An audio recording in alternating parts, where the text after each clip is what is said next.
Gua Singa. Darius memutuskan untuk menunjuk 120 gubernur guna mengelola seluruh kerajaan, dan di atas mereka 3 wakil raja. Salah satu dari wakil raja itu adalah Daniel. Daniel lebih cemerlang daripada para gubernur dan wakil raja, sehingga raja berpikir memberi dia jabatan untuk bertanggung jawab atas seluruh kerajaan.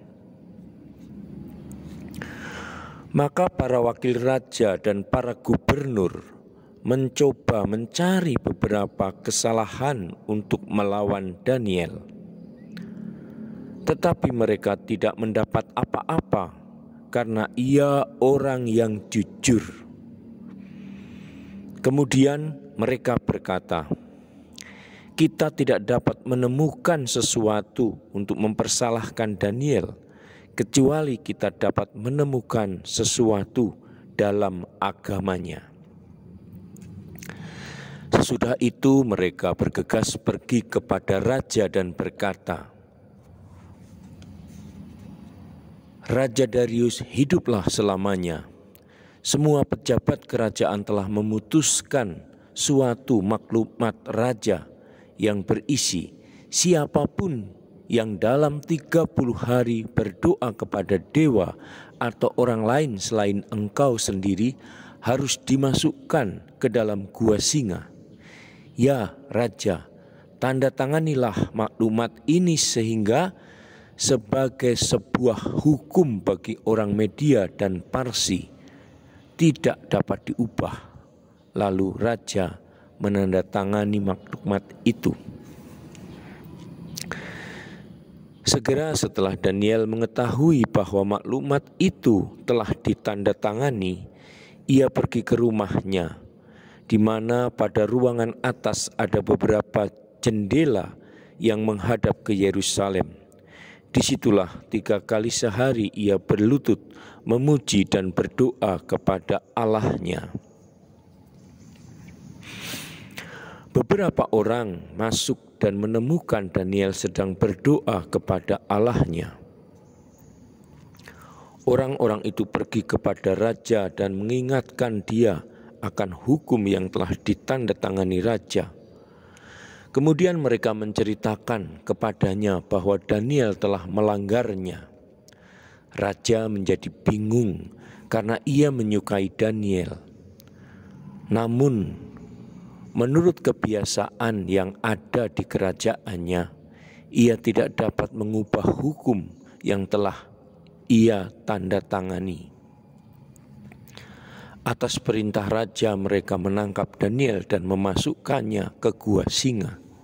Raja berkata kepada Daniel, "Semoga Allah yang engkau sembah dengan begitu setia menyelamatkan engkau." Kemudian sebuah batu diangkat dan diletakkan di mulut gua. Lalu raja memeterai batu itu dengan cincinnya sendiri dan cincin para pejabatnya. Kemudian raja kembali ke istananya. Sepanjang malam ia tidak makan atau tidur. Pagi-pagi sekali ia bangun dan bergegas ke gua singa. Ketika ia tiba di gua, dengan sedih ia berseru, "Daniel, hamba Allah yang hidup, apakah Allah yang engkau sembah dengan begitu setia dapat menyelamatkan engkau dari singa-singa itu?"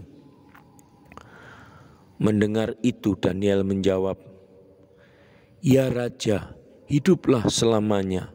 Allahku mengirimkan malaikatnya yang memberangus mulut singa itu sehingga mereka tidak menyakiti aku. Karena dalam penghakiman Allah aku tidak bersalah." Raja bersuka cita dan memerintahkan agar mengeluarkan Daniel dari gua singa itu. Dengan segera Raja Darius menulis surat kepada semua orang yang tinggal dimanapun di dunia. "Salam kepada kamu semua. Aku telah menulis sebuah maklumat yang mendesak orang-orang untuk takut dan hormat di hadapan Allah Daniel, karena ia hidup selamanya dan pemerintahannya tidak pernah berakhir. Ia mengerjakan tanda-tanda dan keajaiban-keajaiban di langit dan di bumi. Ia telah menyelamatkan Daniel dari cengkeraman singa. Saudara dan sahabatku, demikianlah kitab Daniel. Hal-hal yang indah menarik telah disampaikan oleh Heffernan. Semoga semangat kitab Daniel juga menjadi semangat hidup kita untuk senantiasa setia kepada Allah, mencintai sesama dengan lebih sungguh lagi. Dan semoga semangat kita dikobarkan karena kita juga cinta akan kitab ini. Salam, Tuhan mencintai kita semua dengan hati yang berkobar.